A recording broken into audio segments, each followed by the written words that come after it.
Sa bawat umaga, sa sandaling sumiklab ang unang liwanag ng araw, ay ang umpisa ng isang araw ng puno ng mga hamon at pagkakataon.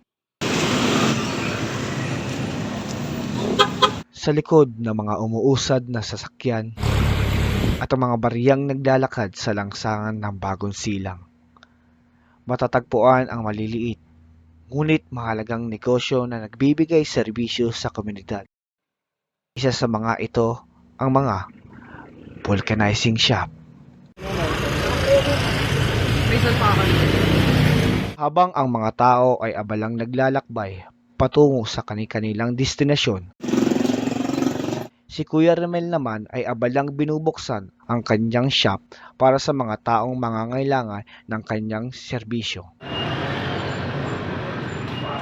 Isa-isa niyang inilalabas ang mga kakailanganin, mga kagamitan para sa paggawa ng mga sirang interior ng gulong.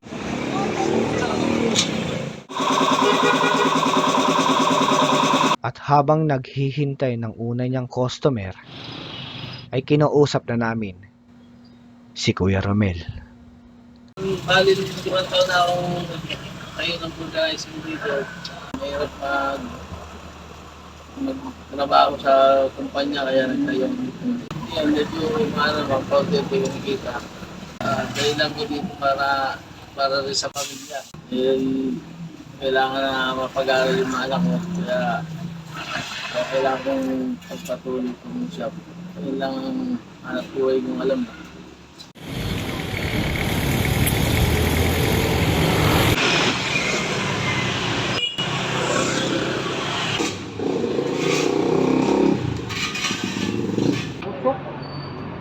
Diretso ka ba magsulwat o? Maubos ko dili lang. Sa bawat gulong na pumapasok sa vulcanizing shop ni Kuya Romel, mayroong kwento ng paglalakbay at ang mga karanasang dala ng mga motorista. Tulad ni Kuya Rene, isang simpleng manggagawa na nakaranas ng aberya sa kanyang gulong habang papunta sa kanyang trabaho. Sa akin itong shop na ito, nung nakakuha ko ng pera sa mga magulang ko ng araw. Kaya pinilit kong mapagtayo ng shop. Ay, natutiwan nung una, bumili ako mga gulong, gamit, para rin hanap buhay.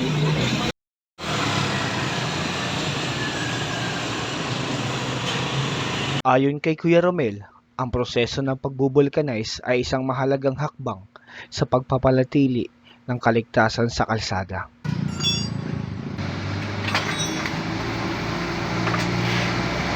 Sa pamamagitan ng mainit na proseso at tamang kagamitan.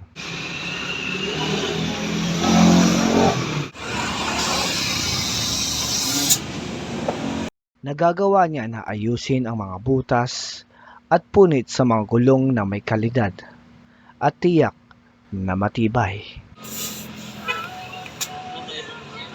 Ang kagandahan lang ngayon, medyo nag-advance na ngayon ng paggamit ng mga pagbubulkanize. Nung araw kasi, ang pagbubulkanize, aapuyan mo, minsan sisinda mo ng gasolina para mapag-vulcanize. Ngayon medyo high-tech na, tsaka may mga makinarya na ngayon na madali. Dati kasi mano-mano lang. Pagkatapos maayos ang gulong ng mga motorista, ay umaalis sa vulcanizing shop na may ngiti sa kanilang mga labi. Dahil sa serbisyong nakuha nila, ang bawat problema sa gulong ay naging isang oportunidad para sa kanilang maibalik ang kanilang tiwala at kumpiyansa sa kalsada. Nagdalasang problema nila na dito, yung mga flat, papalit silang bagong gulong dahil mga butas na gano'n. Tapos minsan mga emergency.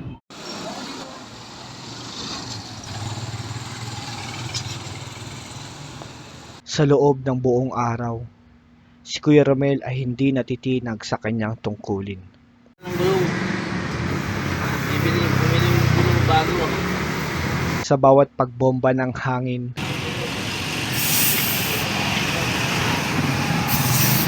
at bawat pag-ayos ng mga gulong.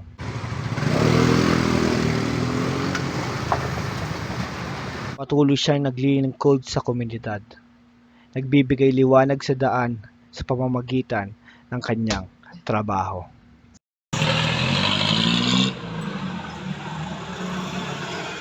Sa pagtatapos ng isang araw sa vulcanizing shop, ang araw-araw na sakripisyo at dedikasyon ni Kuya Romel ay nagdudulot ng kaligtasan at kasayahan sa mga motorista.